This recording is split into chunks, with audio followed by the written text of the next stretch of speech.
Hi guys, it's Rick Shiels with the new Taylormade M3 irons and M4 irons. I'm going to do a first look and a first hit in this video of these irons, and what I'm going to do later down the line is a more in-depth full review of each individual iron.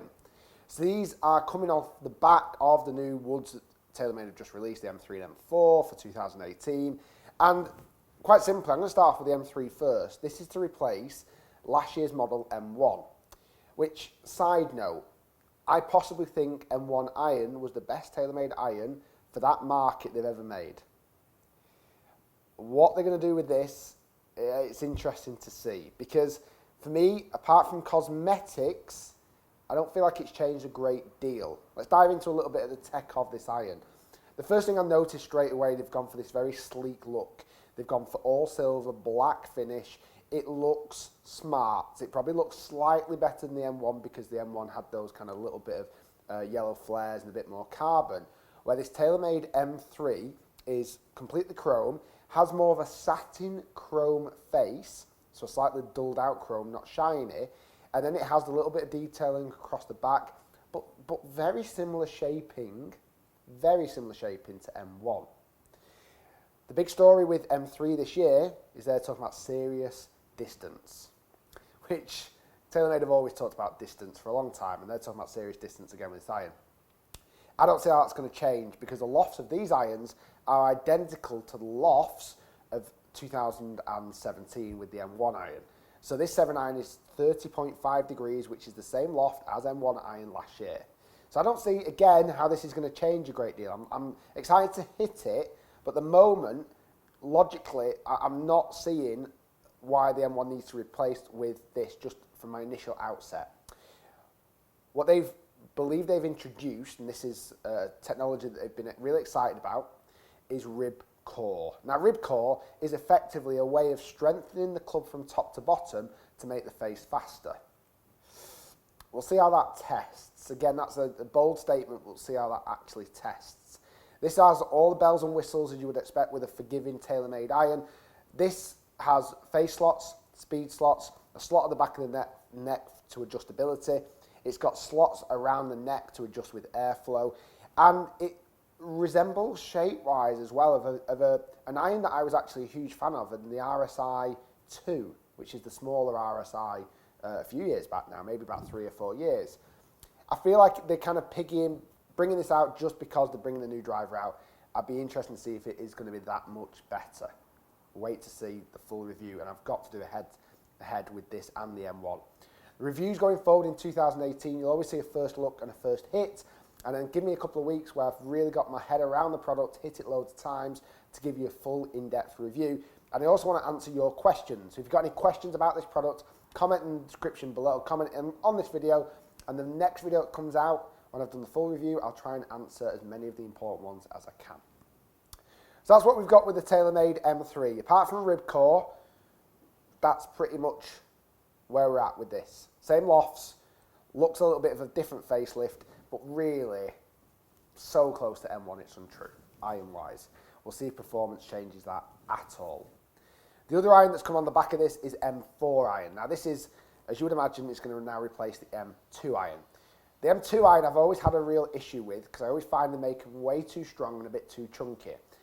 Doesn't seem to be the case with this, for one exception. It's not as chunky.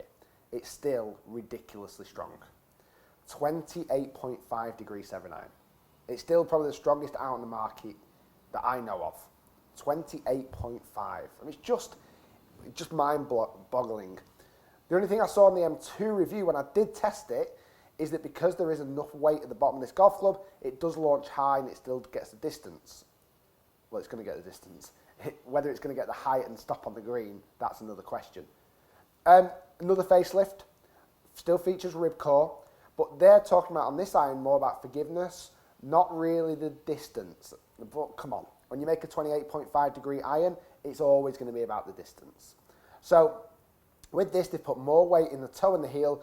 It's still got face slots, it's still got speed slots, it's still got this step in the back for adjustability, and it's got a completely 360 degree airflow ferrule, which they're claiming will increase more clubhead speed, and another way of stripping weight to put down at the bottom.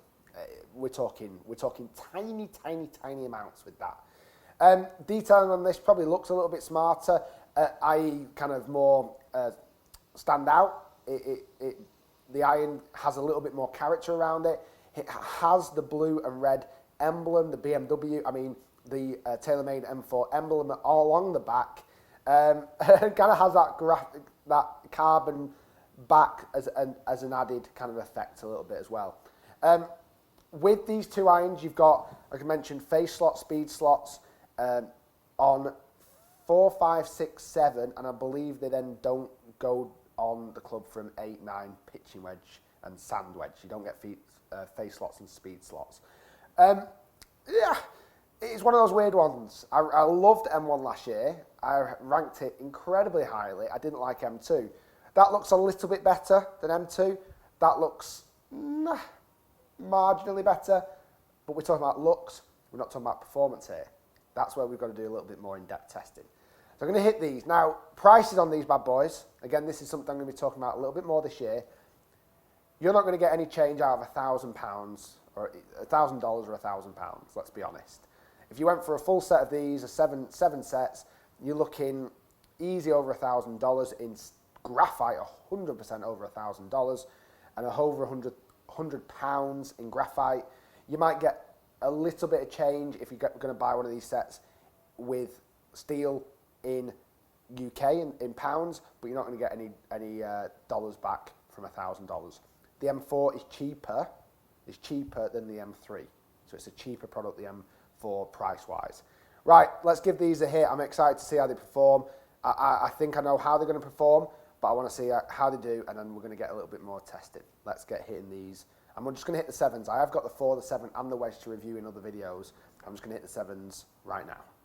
Okay, so first hit of the Taylormade M3 iron. I'm going to hit the 7 iron. It's in 30.5 degrees, like I mentioned, same as M1. Something I forgot to mention is that the M3 does have tungsten weight in the toe. A lot of clubs do that now just to prevent off-centered hits. The club doesn't twist quite as much, and you get a bit more of a better performance. That's what they claim. So I'm going to give this a hit.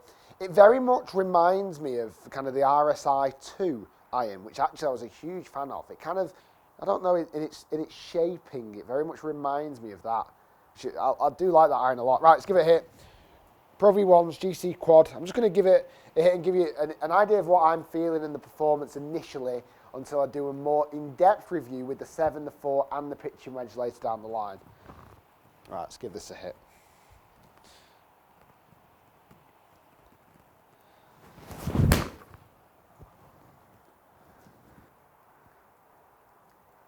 Okay, we like that. That was a decent shot.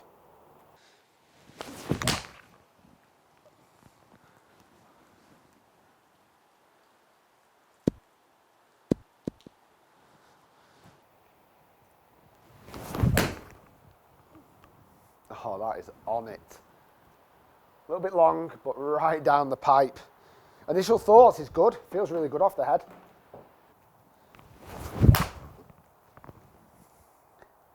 Now, the one thing it misses is that kind of softness. It's a good feel, but it misses that softness that I've probably come accustomed to with the P790. That was an amazing shot, nearly holed it. That was right down, nearly went in.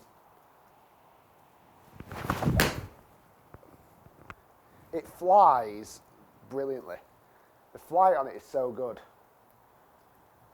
Yeah, I've not really tested the outer centre of that. I've not gone towards toe and heel. They were all pretty centred strikes. And so far, very good feel. Good performance, good feel. Looking forward to testing that a little bit more down the line. Really going it through its paces. Let's move on to M4 next. So M4 7 iron, as I mentioned, this is 28.5 degrees. So strong. Something I didn't mention before, they have put more weight in the heel and the toe to again help with off-centered hits if you don't strike it in the middle. And this is a powerhouse. Definitely looks better than last year's M2 powerhouse. It actually looks like a modern-looking long club, power club. I've moved like 10 yards further back because this really is at least going to be 5 or 6, 7 yards longer than the M3, I would imagine. Let's give this a hit. M4 coming next.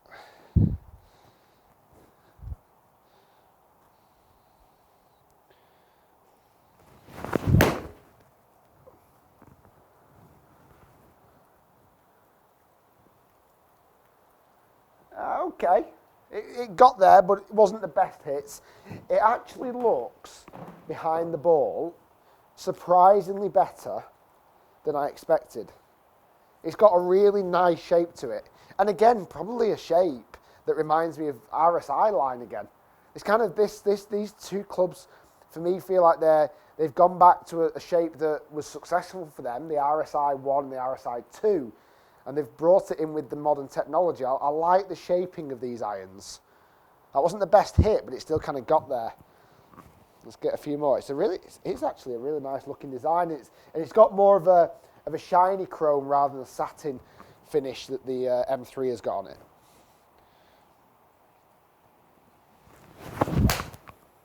Oh, boom. That has gone forever. It's ridiculous. 7-iron shouldn't go that far. I'm still not fully comfortable with it. That has gone a long way for a 7-iron, if we can even call it a 7-iron. Looking forward to doing a bit of more testing with regular 7-irons with this. The one thing I do notice, though, is the height doesn't seem to be actually that affected. Okay. I can't complain with the shots. I'm hitting some good hits with them. Getting them on the green, hitting some good shots. And a little bit like the driver lineup, this is a louder sound off the head. It's a louder click when I hit it, much louder.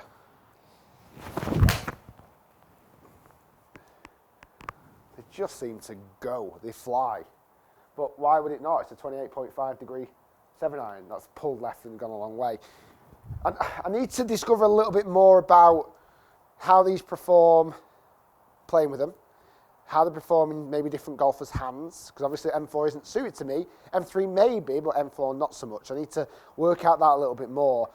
My initial summary is I feel like they had a good lineup in the RSI 1 and RSI 2, going back a few years now, and they've pulled a little bit of that inspiration back into this shaping of the head, which I'm not opposed to at all. Performance-wise on the initial hits, like a lot. For me, there is that lovely blend, because this sits now, we go, how many clubs now is the Taylormade irons? P730, the Super Blade, P750, P770, P790. So there's your P range, and then we go into M3, M4, CGB, MCGB. So this kind of sits just past that P790 mark. For me, initial thoughts between the M3 and the P790, for me, I think it'd be P790 every day, but that's only initially. We'll come back to that a little bit more. And M4, better looking than M2 last year, but still a little bit worried about that loft. Still a little bit worried. I like the shaping. Guys, stay tuned. I've got more testing to come your way. And what I'm going to do, I want to know questions from you guys, the viewers, of what you want answering about these clubs. So, will the ball stop on a green? Will it be able to go high enough to get over a tree? Can I chip and run with it? All these questions, I want you to comment. Whatever's going through your mind, comment below and I'll test it. And in the next big review, in about 3 weeks, I'll put a selection of your questions to the test and we'll come up with some answers. Guys, thanks for watching. Stay tuned to the channel to not miss a single video. Hit that subscribe button. Like the video if you enjoy this new style of reviewing that I've taken on board for 2018. We'll see you all soon, guys. That was a Taylormade M3, M4 iron. That was the initial look and the first hit. We'll see you soon, guys. Thanks for watching. See you next time.